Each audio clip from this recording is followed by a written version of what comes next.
Escribe Flor Alicia Anzola. Mientras el expresidente Donald Trump se enfrenta en Washington a 4 cargos que se basan en 3 estatutos penales, un cargo de conspiración para defraudar al gobierno, otro de conspiración para privar de sus derechos a los votantes y 2 cargos relacionados con la obstrucción corrupta de un procedimiento del Congreso, su ex compañero de fórmula, el vicepresidente Mike Pence, rival con baja popularidad en la lucha por la nominación republicana, ha hecho de una frase pronunciada por Trump un producto o herramienta de venta política. Eres demasiado honesto, le dijo Trump a Pence cuando el vicepresidente rechazó su intento de anular los resultados de las elecciones de 2020. Fin de la cita. Esto nos lleva a algo muy, muy delicado. Mike Pence ha adoptado la frase demasiado honesto como su lema, convirtiéndose en un símbolo de resistencia ante la presión política y la manipulación de la verdad. Regreso al artículo de Flor Alicia. Y algo de impacto tendrá su uso para que el expresidente Trump haya reaccionado a ellas con explosividad en su red Truth Social. Cito: "Wow, finalmente sucedió. Little Mike Pence, un hombre que estaba a punto de ser destituido como gobernador de Indiana hasta que llegué yo y lo nombré vicepresidente, se pasó al lado oscuro". Él es el pequeñito Mike Pence y Trump se define como el duro. Pues bien, ¿qué es un tipo duro? ¿De qué manera esa postura que ha tomado Pence puede perjudicar a Donald Trump en un momento donde los señalamientos en contra de Trump son muy fuertes? Él llega y le increpa a Pence, le reclama y lo insulta. Y hay algo interesante. En todas estas acusaciones y juicios que ha tenido que enfrentar Donald Trump, él ni sus abogados han respondido los cargos. Solo han atacado a los jueces, al fiscal Smith, en fin. La respuesta es el insulto y el ataque. ¿Qué tenemos por delante? Nuestro foro de hoy, #TrumpPence. Vamos a conversar con el analista político Robert Macaulay. Robert, muy buenos días. Gracias por sumarte a la conversación. Buenos días, gracias por la invitación. Robert, ¿dónde te encuentras en este momento? Estoy en mi oficina en el centro de Miami. Muy bien. Y también aquí en Miami está el profesor de Política y Relaciones Internacionales de FIU, Eduardo Gamarra. Eduardo, muy buenos días. Gracias por acompañarnos hoy. Muy buenos días, César Miguel. Un placer estar contigo y aprovecho para saludar a mi viejo amigo Bob. Igualmente. Robert, vamos a comenzar contigo. A ver, ¿qué es lo que tenemos por delante en estos momentos en el caso de Donald Trump? Ahora se enfrenta, bueno, varios casos. El caso más severo es el caso del 6 de enero, lo que salió la semana pasada. Y como tú has dicho, él está atacando, haciendo sus contragolpes. No es verdad que no está enfrentando los cargos. Lo que está haciendo, no está desmintiendo las acusaciones de los hechos, de lo que sucedió. La gran pregunta en este nuevo encauzamiento no es si lo que hizo Donald Trump fue bochornoso, vergonzoso, mentiroso, etcétera, sino que si fuera algo criminal. O sea, el, los hechos son muy feos para Donald Trump y sus abogados, su énfasis ahora es de que, bueno, él tenía derecho a mentir, derecho a hacer maniobras muy atrevidas dentro de las instituciones, del conteo de los votos, etcétera, pero eso no cruza la línea penal. Y legalmente, yo soy abogado, creo que es un argumento interesante, pero de todos modos, el mal comportamiento está muy claro y Donald Trump no lo defiende. No hay cómo defender eso. Y es muy lamentable y Mike Pence está diciendo la verdad de lo que pasó. Él dijo que la Constitución es más importante que cualquier persona y Donald Trump tiene problemas grandes con los votantes del medio para noviembre del año entrante, pero en el corto plazo, por lo menos, él se presenta como víctima y sube las encuestas. Y yo creo que eso es una parte de la estrategia de los demócratas. A ver, que le hago la misma pregunta a Eduardo Gamarra. Hablaba antes Robert McCulley. Eduardo, ¿ante qué nos encontramos en este momento en el caso de Donald Trump? Bueno, en general, el expresidente Trump pues se encuentra enfrentado a 3 juicios. Viene un cuarto, todos esperan que será en los próximos días en el caso de Georgia, pero específicamente en el caso de Washington, D.C., pues ahí hay un gran debate sobre si al presidente... al expresidente se lo puede acusar criminalmente, como decía Bob, y si una violación a la Constitución constituye o no un acto criminal, ¿no? Y esto pues obviamente es interesante, pero en gran medida es parte de cómo el presidente Trump ha venido defendiéndose de en muchos casos, ¿no? Por una parte... y creo que ha sido la estrategia principal, que es de atacar al adversario de manera personal, es decir, siempre diciendo que el otro, el adversario, es corrupto, es sucio, es lo que sea, y por otra parte, con una argumentación legal que es muy innovadora y que para muchos abogados constitucionalistas y colegas que estudian el tema, pues les ha creado un problema serio de interpretación, ¿no? A propósito de eso que acabas de comentar, Eduardo, hablaba Eduardo Gamarra de FIU. Quiero preguntarle a Robert McCulley, en tanto abogado, Robert, ayer en Meet the Press, uno de los abogados de Trump, el defensor penal John Lauro, dijo que había ocurrido una violación técnica de la Constitución, pero dijo que no se había violado ninguna ley penal. Poco después, en el mismo programa, el representante demócrata Jimmy Raskin dijo que ese era un argumento desquiciado porque una violación técnica de la Constitución es una violación de la Constitución y la Constitución se opone a la insurrección. Me gustaría tu opinión al respecto, Robert. Sí, correcto. Bueno, hay que recordar que la Constitución tiene remedio para un presidente que viola la Constitución. Se llama juicio político, impeachment. Ya se hizo esto. O sea, Donald Trump fue juzgado por su mal comportamiento relacionado con 6 de enero. Bueno, no fue condenado, no digo que fue absuelto, pero no fue condenado por votos suficientes en el Senado, pero hubo el juicio, el público pudo escuchar la evidencia. Además, hubo una investigación por parte del comité de la Cámara del 6 de enero. El señor Raskin era una parte de eso también. Así que la Constitución puso sus remedios contra Donald Trump, sus pecados, sus violaciones de ética, de la Constitución, de todo fue presentado al público y lo mejor es que los votantes decidan y juzgan a él primero en las primarias republicanas y si fuera candidato en noviembre. Entonces no es que Donald Trump está escapando de la ley ya se aplicó a Donald Trump y él es, en mi opinión, culpable. Fue juzgado culpable por la Cámara y la mayoría del Senado, pero no suficiente para condenarlo. Así que poner a alguien en caso criminal ahora, después de lo que ya pasó, yo creo que no es correcto en términos legales. Lo más importante es transparencia de los hechos. Yo espero que los candidatos republicanos, no solamente Mike Pence y Chris Christie, y Ron DeSantis está empezando ahora, tienen que enfatizar al público que la conducta, el mal comportamiento de Donald Trump demuestra las mentiras de Donald Trump. No debería ser presidente, punto, ya. Esto no es no debería ser un proceso penal, debería ser un proceso en la Corte de Opinión Pública. Hablaba Robert McCulley.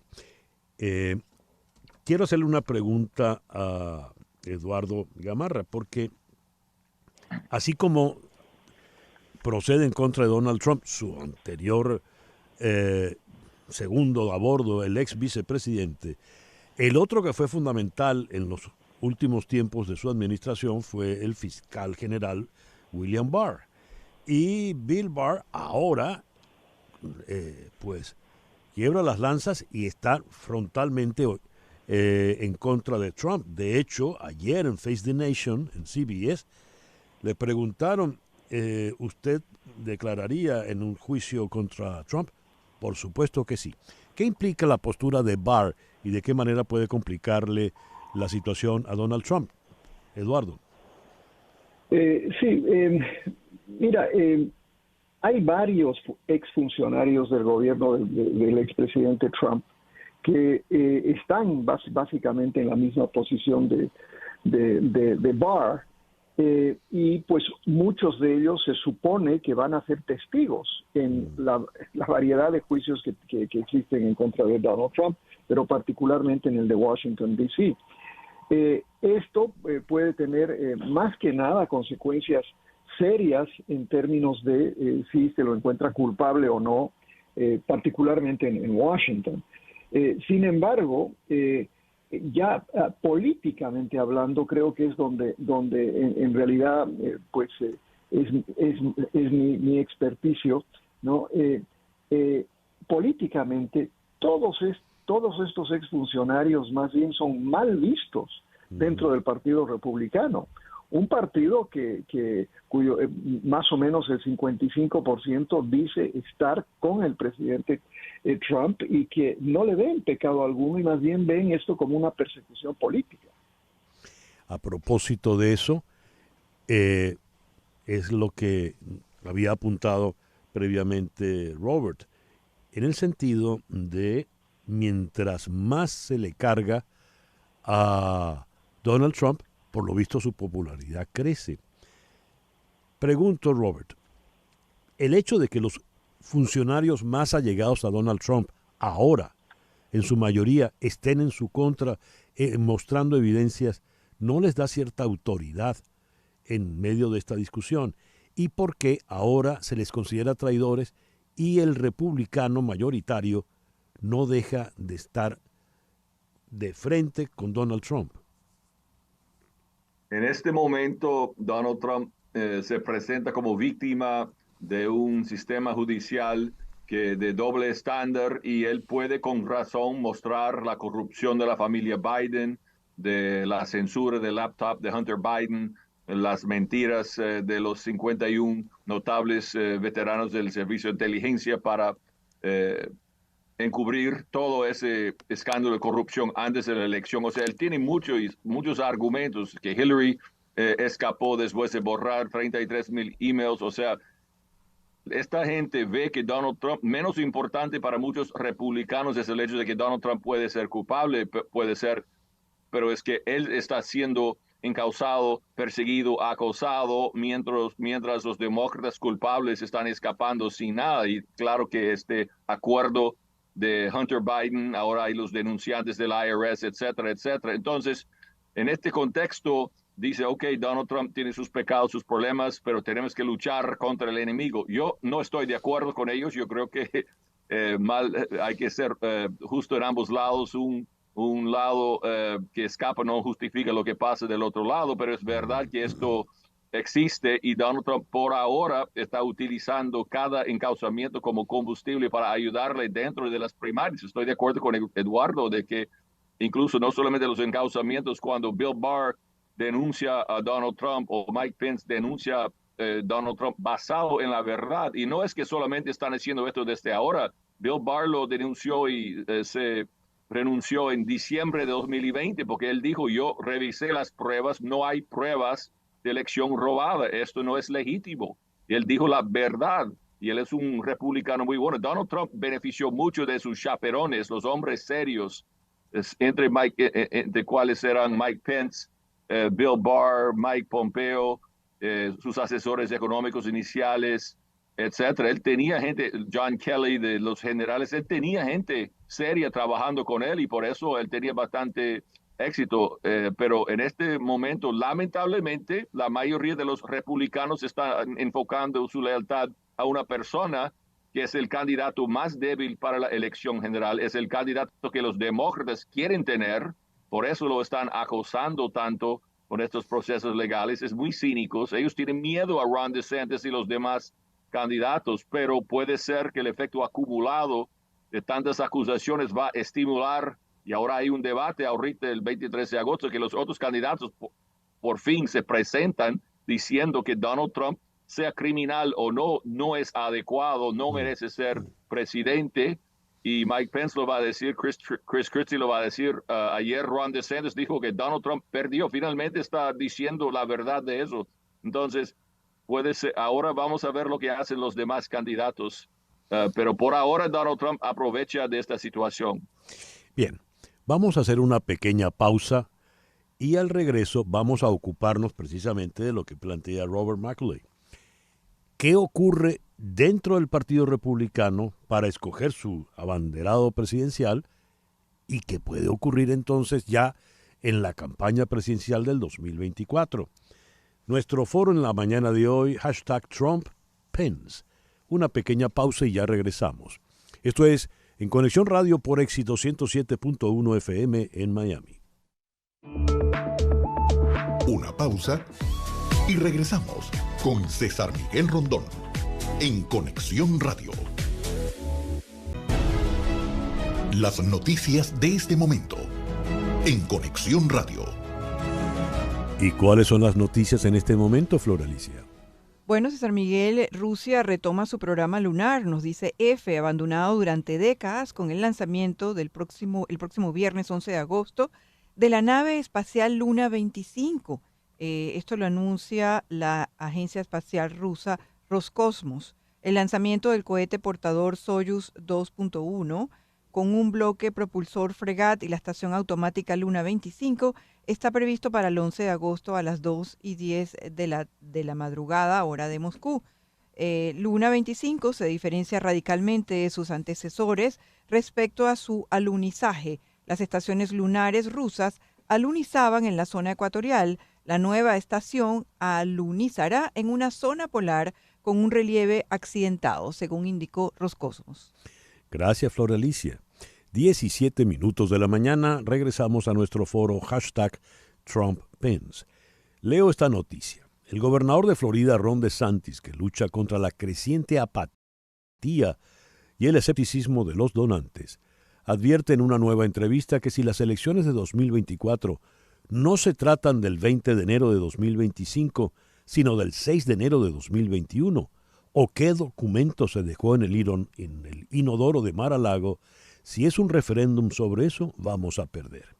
Pero si la elección es un referéndum sobre las políticas de Joe Biden y estamos presentando una visión positiva para el futuro, ganaremos la presidencia. Ha cambiado DeSantis y por primera vez entra a manejar el tema de Trump.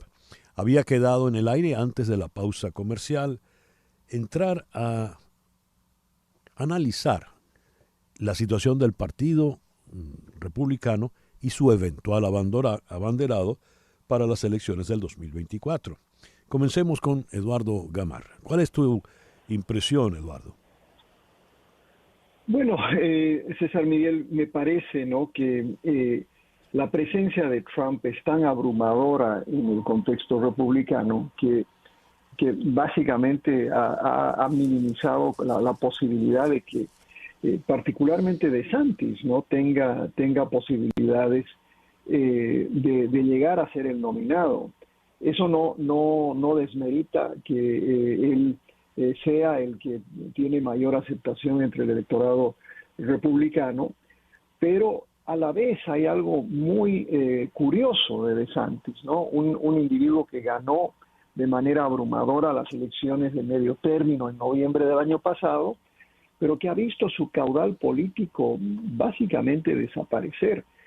A nivel nacional no lo ha logrado construir y en la Florida parece estar siendo minado continuamente gracias a unas leyes que aprobó de manera abrumadora con un Congreso que él controla absolutamente y que él pensaba que eran leyes que tenían más apoyo popular del que aparentemente tienen. Entonces, yo creo que DeSantis es un personaje, sigue siendo interesante, sigue siendo muy fuerte en la Florida, pero hablando de la carrera de la contienda presidencial, está más bien acercándose más hacia los candidatos, hacia los otros candidatos, que hacia Donald Trump. Hablaba el profesor en FIU, Eduardo Gamarra. El analista político, abogado republicano Robert McCauley, perdón Robert por haber pronunciado mal tu apellido en la parte anterior. Macaulay, como quieres, no me importa. Bien, habías comentado una tesis muy interesante. La estrategia demócrata es darle más golpes a Donald Trump porque eso va a incrementar, como en efecto está ocurriendo, su popularidad dentro del Partido Republicano. Y ello porque para los demócratas es preferible que el candidato republicano sea Trump y no cualquier otro. ¿Por qué? Por favor, ¿podrías ahondar un poco en esto?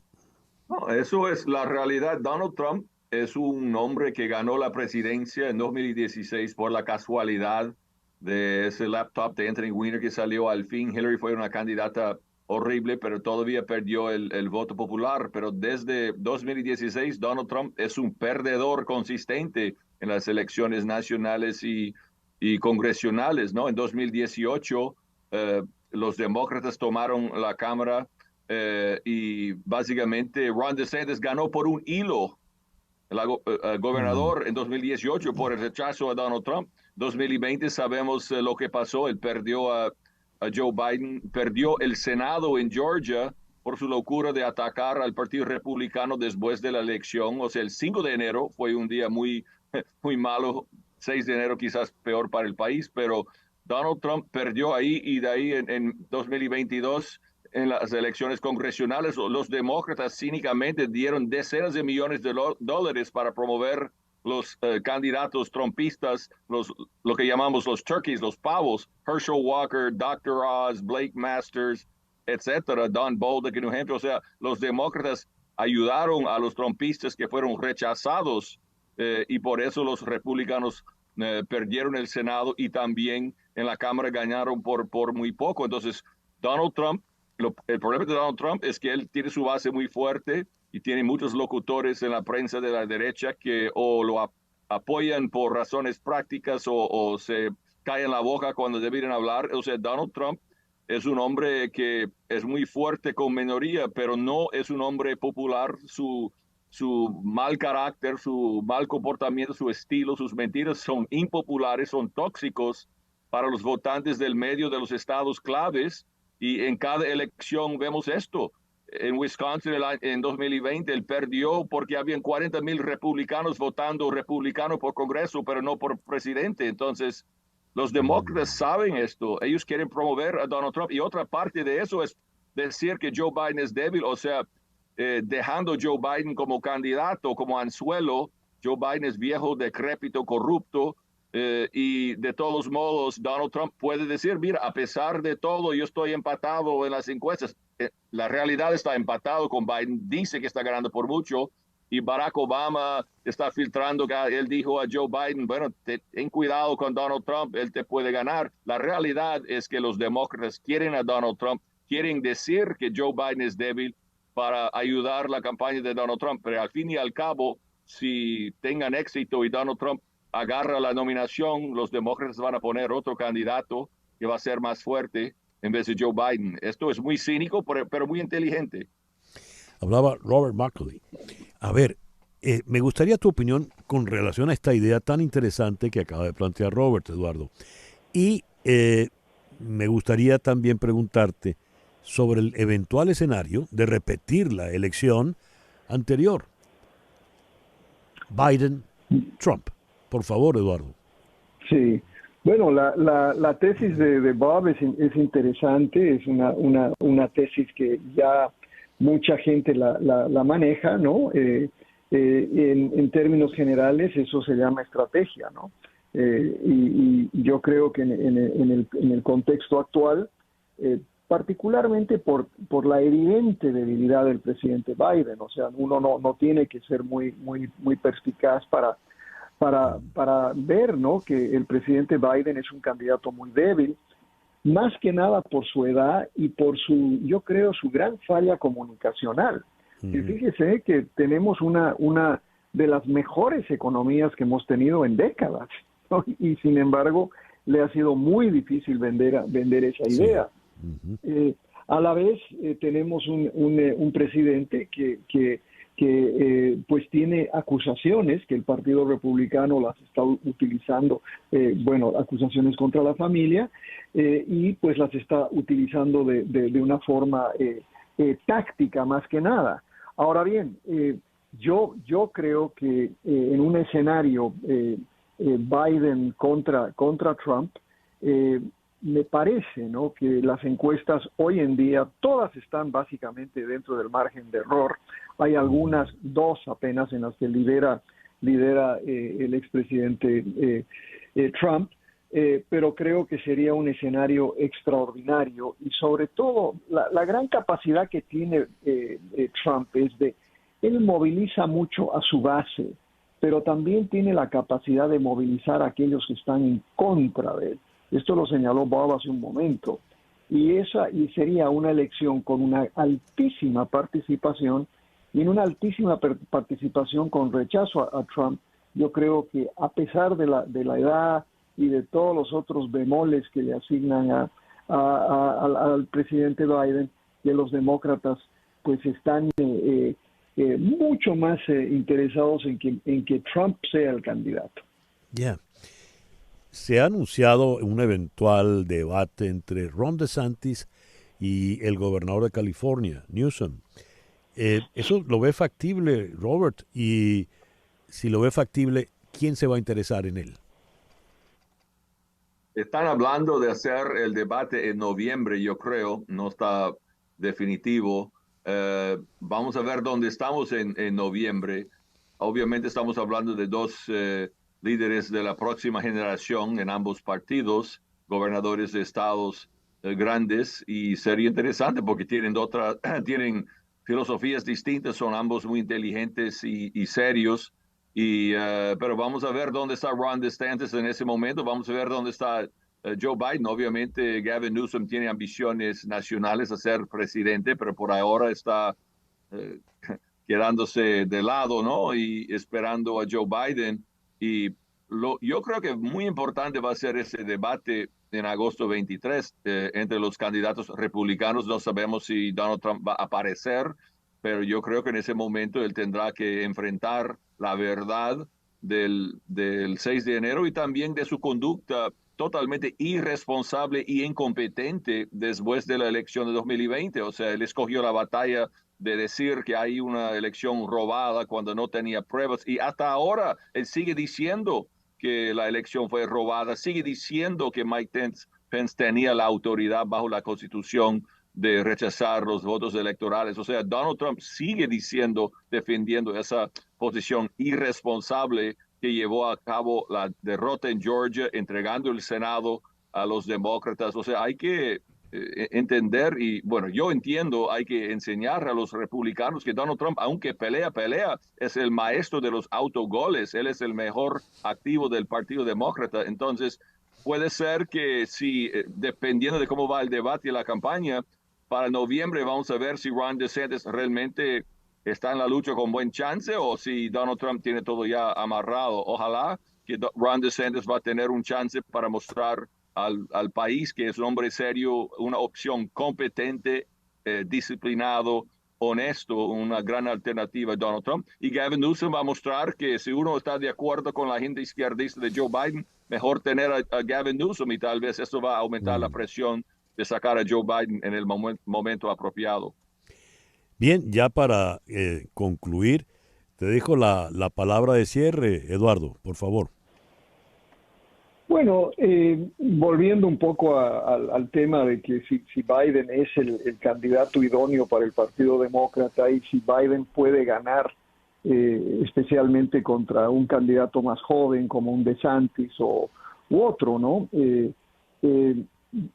Ha surgido pues esta posibilidad de reclutar a un candidato tercero, un candidato como el gobernador de California, que tiene muchas cosas buenas. En realidad, pues California es un país, y si fuera una economía sola sería pues más grande que la mayoría de los países, tiene una economía enorme de billones de dólares, manera que él tiene una capacidad administrativa muy superior a cualquier otro candidato que pueda surgir, y especialmente las dos alternativas que tiene el Partido Demócrata ahora, que no son serias, ¿no? Entonces, pero es un escenario todavía lejano, y creo que muchas cosas tienen que pasar. Creo que es mucho más factible hablar, por ejemplo, de la vicepresidenta Harris, que en los últimos meses ha estado teniendo un papel mucho más destacado dentro del partido, e inclusive no debatiendo formalmente las ideas y las leyes que ha aprobado el gobernador DeSantis en el estado. Entonces, creo que todavía es muy temprano para hablar sobre esta posibilidad. No veo a Newsom como un candidato con proyección nacional capaz de enfrentarse de manera decisiva a los candidatos alternativos, ¿no? Pero sí sería mejor que un candidato fenomenal en contra de Donald Trump. Creo que cualquier candidato demócrata va a poder generar eso lo que dije anteriormente, ese sentimiento tan antitrumpista que Trump mismo genera. Eduardo, muchas gracias por acompañarnos en esta mañana. Un placer, como siempre. Y muchísimas gracias, Robert, por acompañarnos en la mañana de hoy. Gracias, mucho gusto. Robert McCauley es abogado, analista político y es del Partido Republicano. Y Eduardo Gamarra es profesor de Ciencias Políticas y Relaciones Internacionales en la Universidad Internacional de Florida, ambos aquí en la ciudad de Miami. Son las 10:22 de la mañana. Una pequeña pausa y ya regresamos en Conexión Radio por Éxito 107.1 FM en Miami. Continuamos en breve con César Miguel Rondón en Conexión Radio por Éxitos 107.1 FM.